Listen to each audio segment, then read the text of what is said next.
Ada yang menanyakan, ini kenapa bangun IKN, buang-buang uang? Apakah Anda tidak tahu malu sama Kaltim? Saya sering bilang, yang para penyinyir, apa yang merugikan saudara sehingga nyinyir sama IKN? Kita ini sebagai rakyat itu harus ditanya gitu. Letak IKN ibu kotanya itu di suatu tempat yang sungguh-sungguh tak terbayangkan.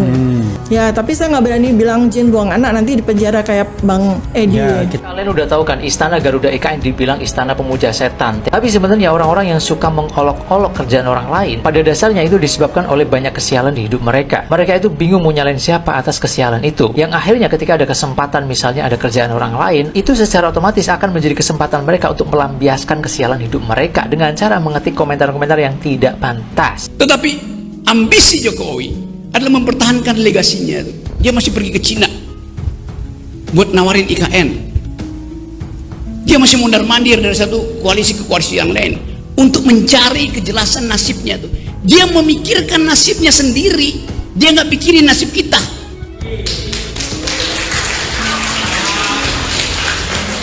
Itu bajingan yang tolol. Kritik yang disampaikan masyarakat selama ini mengenai IKN itu tidak salah, tidak keliru. Jadi terlihat betul ya, Jokowi berambisi ya untuk membangun IKN sebagai legacy dirinya, sebagai monumen untuk dirinya. Presiden Joko Widodo mengatakan jabatan presiden tidak senyaman yang dipersepsikan publik. Bukan hanya tanggung jawab besar, solusi, dan penyelesaian berbagai masalah, tapi juga menjadi sasaran cacian, makian, bahkan fitnah.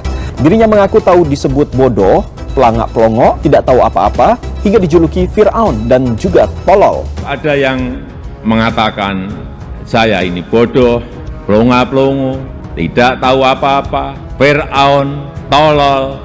Ya enggak apa-apa, sebagai pribadi saya menerima saja. Tapi yang membuat saya sedih, kebebasan dan demokrasi digunakan untuk melampiaskan kedengkian dan fitnah. IKN masa depan, mimpi kita adalah kota dunia untuk semua. IKN masa depan adalah pusat pertumbuhan ekonomi masa depan. IKN masa depan adalah simbol identitas nasional. IKN masa depan adalah green city, forest city, smart city. Tapi di tempat ini saya sampaikan, masukkan blue city. Inilah Nusantara kita, kota cerdas ke depan. Kami ingin, saya sebagai rektor, sebagai orang yang peduli IKN, hai orang pintar di Indonesia, orang hebat di Indonesia, berikan ilmumu untuk membangun IKN, karena di sana tanah negara yang banyak. Assalamualaikum warahmatullahi wabarakatuh. Kembali lagi bersama saya di Gosip Politik. Ya, pada kesempatan kali ini saya akan membagikan sebuah video di mana Rektor Unhas marah besar. Seperti apa videonya? Langsung saja kita tonton. Tanya saya, siapa orang di Indonesia yang dirugikan dengan IKN? Bahkan IKN itu adalah untuk memperbaiki Jakarta. IKN ketika dipindahkan dari Jakarta ke sini, maka kita akan punya kota kelas dunia yang juga luar biasa selain daripada IKN, yaitu Jakarta yang sudah bangunannya sudah indah, tapi bebannya dikurangi. Lantas apalagi pertanyaan yang bisa menggugurkan IKN? Nah, ini lagi terkait kesiapan. Di media sosial ada lagi yang misalnya setelah cari alasan tidak ada. Ini saya mulai dari kesiapan IKN, mulai dari kantor presiden. Jadi saya hampir setiap saat di sana. Saya mulai dari ruangannya Pak Presiden, ruangannya lain-lain, cara pengangkatan, kelebihan dan kekurangannya, cara pengelasannya. Saya tahu semua kalau di kantor presiden. Saya tahu kelemahan konstruksi dan kebaikannya, akan tetapi saya nyatakan kantor presiden dan bangunan-bangunan di sana itu ada dua aspek yang bisa kita katakan bisa menjaga kualitasnya. Mereka menerapkan sistem manajemen keselamatan konstruksi, sistem manajemen keselamatan K3, dan manajemen mutu tentunya. Jadi itu sudah ada, menerapkan apa yang disebut dengan ESG, Environment Social Governance, dan semua yang tidak merusak, bahkan bangunannya itu semuanya adalah green building atau green construction. Jadi yang dibangun adalah yang bermanfaat bagi lingkungan.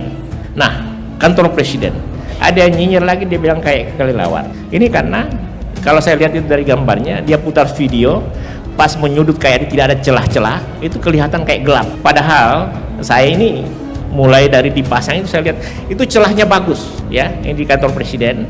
Kalau kita berdiri di situ, itu angin bertiup sepoi-sepoi sehingga mengurangi panas di sana, ya kan. Dan alhamdulillah itu bisa terselesai. Saya terkait kantor presiden dan Bila Garuda itu saya bersama Pak Nuarta sudah diskusi sejak tahun lalu, tahun ini, dan bahkan sering sama-sama melihat itu. Istana Negara apalagi. Nah, satu hal yang saya sampaikan, apalagi lapangan upacara. Ada yang ngomong itu mangkrak. Coba bayangkan bangunan-bangunan mangkrak. Ini saya sampaikan, bangunan di IKN itu kalau misalnya saya pakai hari ini tidak satu pun yang mangkrak, melampaui target. Jadi saya ini seorang insinyur. Kata-kata melampaui target itu biasanya kalau di setiap bangunan ada misalnya dilaksanakan kapan, progresnya sampai kapan, kemudian akan diselesaikan, itu melampaui target semuanya. Jadi itu catatan. Nah, apa yang istimewa dari Ibu Kota Nusantara?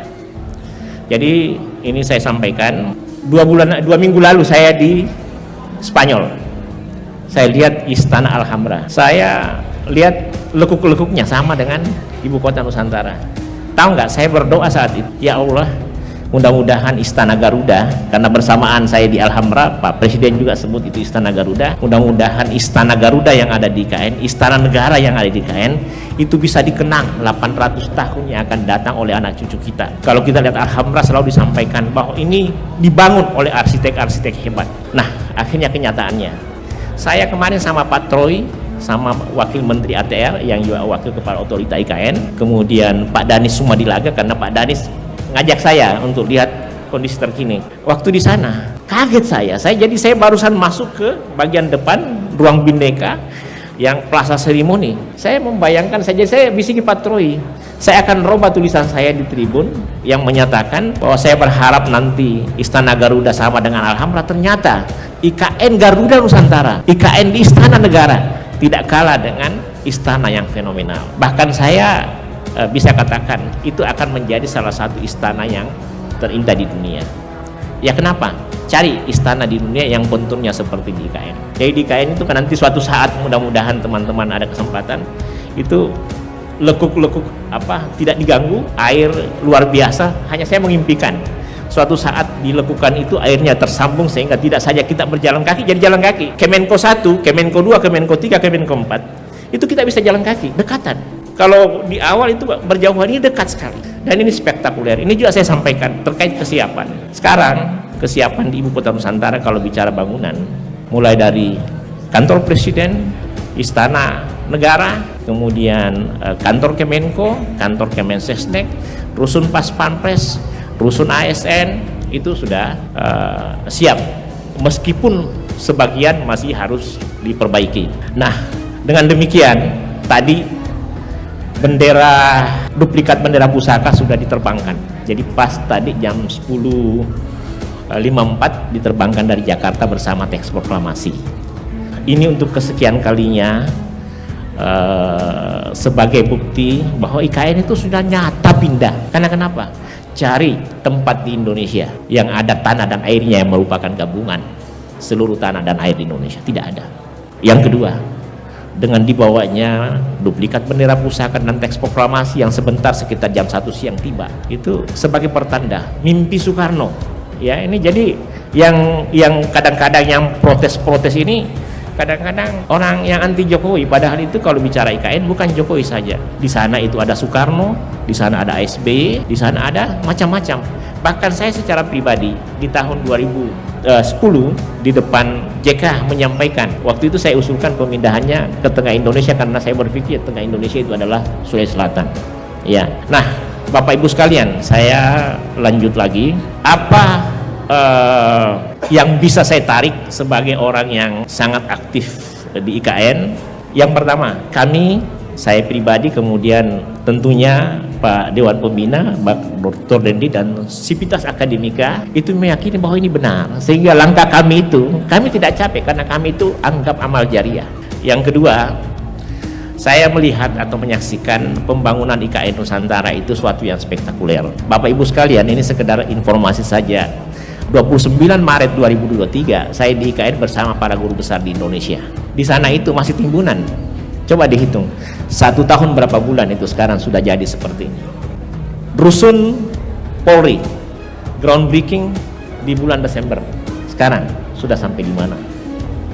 Ya, saya ini kalau ada yang mau berdebat dia merusak hutan, saya adalah orang yang punya videonya, jenis hutannya dan jumlah pohonnya. Kalau ada orang yang bilang mangkrak, saya ini adalah saksi bahwa di sana itu pembangunannya spektakuler. Bahkan saya sempat menyaksikan satu halaman itu diselesaikan dalam 1 hari, 1 lantai maksud saya. Nah, karena waktunya 30 menit dan kita akan gunakan diskusi, saya perlihatkan di slide bahwa pembangunan IKN ini ada 5 tahap, Bapak Ibu sekalian. Banyak kadang-kadang yang memutarbalikkan seakan-akan sudah selesai. 5 tahap. Area pembangunan ada 9 klaster. Yang dibangun sekarang adalah kawasan inti pusat pemerintahan, ya. Dan itu 2024, 2022, 2024 sudah selesai. Apa yang dicapai hari ini saya mau sampaikan, ini rahasia nih. Di lampiran 2 Undang-Undang Nomor 3 Tahun 2024 dinyatakan itu akan dibangun gedung pemerintah. Belum pernah di situ disinggung bahwa akan bangun investasi. Tapi apa nyatanya? Sampai hari ini hampir 60 triliun itu investasi untuk ibu kota Nusantara. Ada yang tidak percaya, ke sana aja. Lihat di sana kalau mau masuk ada Rumah Sakit Hermina, ada Hotel Nusantara, itu swasta. Belum lagi nanti yang nilainya 5,5 triliun untuk membangun mall dan semacamnya yang akan dibangun oleh Pakuwon. Ya kan? Jadi kalau kita lihat juga di slide, coba dilanjutkan aja, saya akan perlihatkan bagaimana IKN masa depan sebenarnya. Jadi IKN ini adalah jawaban Pak Jokowi kepada masyarakat dunia yang mengejek beliau, bahwa ini kok Pak Jokowi terima saya di istana yang dibangun Belanda, ya. Mana istananya? Nah, sekarang kita akan tunjukkan bahwa kami punya istana Garuda. Nah, lantas apa? Saya itu kadang-kadang heran. Ada yang menanyakan, ini kenapa bangun IKN, buang-buang uang? Apakah Anda tidak tahu malu sama Kaltim? Kaltim itu daerah yang plural, kemudian paling loyal kepada Republik. Bayangkan, dibedakan saja dengan Riau, dengan Papua, dengan Aceh, dia masih tetap setia. 500 triliun hampir rata-rata tiap tahun diserahkan kepada Republik. Selama Indonesia merdeka hanya 1 tol. Sabar, ya kan?